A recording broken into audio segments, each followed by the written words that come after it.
Alors rien à faire. Il va falloir tout péter, une bonne fois pour toutes, ouvrir ce mur et faire le ménage.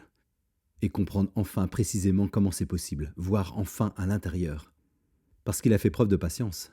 Ça fait des mois qu'il est là à écouter, à tenter de suivre le parcours des bruits, à se demander quel chemin elles empruntent, parce que même ça c'est pas sûr, tant elles ont l'air de changer régulièrement de route. Voir enfin ce qu'il se passe de l'autre côté du mur. Il avait été patient, oui, se disant que ça allait s'arranger, que c'était peut-être juste une affaire de saison, avec le froid de l'hiver, qu'au printemps elles auraient des guerpis. Elles pouvaient pas vivre toute la vie dans une cloison, elles devaient bien prendre l'air quand même, c'étaient des animaux sauvages. Qu'elles aillent courir dans les jardins, au milieu des bois, dans les parcs, il y a des parcs en ville, des endroits autrement plus accueillants que son mur. Il était content de ce mur. De tout d'ailleurs, de la remise en état de cette maison de banlieue de un étage calée dans une petite cour entre un immeuble et une autre maison. 40 mètres carrés, toute petite, une maison de papy-mamie des anciens immigrés espagnols qui avaient habité là à partir des années 70. Mitoyenne de l'autre, toute petite maison, des immigrés polonais, eux, arrivés dans les années 80 et qui, eux, avaient élevé leurs 2 garçons dans 40 mètres carrés. Toute petite et puis plutôt mignonne dans ce quartier en pleine rénovation. Mais il avait fallu tout reprendre, tout démonter, tout reconstruire, l'isolation du toit, des murs, tout reprendre, l'agencement intérieur, l'électricité, la plomberie, un vrai chantier, tout remettre au propre.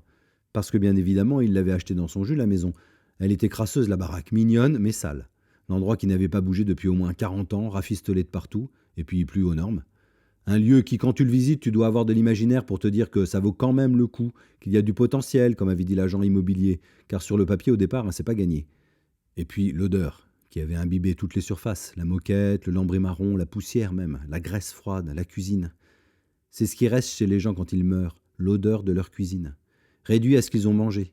Des années de bouffe accumulées comme une épaisseur dans l'air. Il avait été rudement content quand les premières plaques de BA13 avaient été installées. Ça sentait le neuf, le propre. Il avait enfin la sensation de prendre possession des lieux. Que les lieux lui appartenaient dorénavant. Pourtant, par endroits, l'odeur revenait. Il ne savait pas pourquoi, comme un remugle d'anciennes casseroles, de plats mijotants. Peut-être par les prises électriques.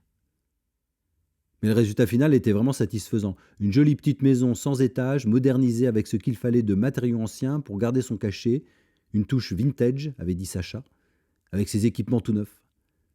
Mais c'était sans compter ce putain de bruit courant tout autour qui avait surgi du jour au lendemain. Après les travaux, ça avait été calme pendant quelques semaines. Il avait investi les lieux, vidé ses cartons, commencé à s'installer, des copains étaient venus, et ils avaient tous trouvé ça super. Une bonne affaire vraiment. Et pour le prix en plus, fallait pas hésiter. Il ne regrettait rien. Et puis les voisins, gentils, bruts de décoffrage, comme il disait, mais vraiment accueillants, qui lui parlaient souvent des gens d'avant, habitant là depuis des années et des années, qu'ils avaient toujours pris soin les uns des autres, qu'ils partageaient la cour en y étendant le linge, ou pour boire un verre quand il faisait chaud, presque une famille au fil du temps. Mais que quand même, le quartier changeait, qu'il faisait partie des nouveaux venus, et que c'était plus tout à fait comme avant, qu'il était même question que de l'autre côté de la rue, ils abattent certaines habitations devenues, paraît-il, insalubres, alors que les gens vivaient là depuis tellement longtemps. Si longtemps que certains avaient connu une époque où, à la place des immeubles, il y avait encore des champs et des jardins. Détruire le vieux pour construire des immeubles tout neufs, parce que se loger dans le centre-ville, c'était devenu impossible. Alors forcément, on débarquait de l'autre côté du périph'. Lui, il trouvait ça plutôt bien qu'on réaménage le quartier, même s'il aimait pas trop ces immeubles qui faisaient semblant d'être vieux avec des parements en briques et des fausses pierres de taille. Il y avait là-dedans un côté décor de cinéma ou parc d'attractions qui le dérangeait. Mais dans l'ensemble, il était vraiment content d'être arrivé dans ce quartier. Il avait comme la sensation d'être dans le calme d'une petite ville, voire d'un village. Il était heureux de cette tranquillité. Il réentendait des oiseaux, quelques moineaux certainement, ou des mésanges. Il leur avait acheté une mangeoire pour l'hiver qu'il avait l'intention d'accrocher quelque part, il ne savait pas encore où. Elle était posée dans un coin de la cuisine, dans sa boîte en carton en attendant. Il avait installé des fleurs, des plantes dans des pots et des jardinières, cela donnait de la respiration à la cour, quand même un peu coincée entre des murs. On ne se gênait pas. Il avait bien trouvé que l'étendoir des voisins, avec les slips et les pantalons qui séchaient, était un peu proche de la fenêtre de sa chambre, mais bon, ça ne durait jamais très longtemps. Lui, il a acheté une machine à laver séchante pour les petits espaces, c'était tellement plus simple. Une machine tellement silencieuse qu'en entendant la première fois les grattements dans le mur, il s'était inquiété, se demandant si cela ne provenait pas d'un problème mécanique de l'engin, que si c'était le cas, il allait devoir faire jouer la garantie, et franchement, pour le prix qu'il avait déboursé, c'était abusé. Mais en approchant, il n'avait pas compris de quoi il s'agissait car la machine tournait bien tranquillement.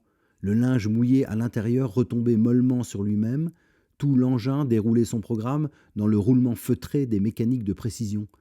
avec ses sons mat qui différencient les berlines de luxe des bagnoles de seconde zone. Le bruit là, il était pointu, presque métallique, régulier, s'arrêtait, puis repartait et surtout changeait de place. C'est quand il provint du plafond qu'il comprit. Ce fut à la fois un soulagement parce que son lave-linge séchant fonctionnait donc parfaitement, et l'abattement total par la somme d'emmerdes que cela annonçait.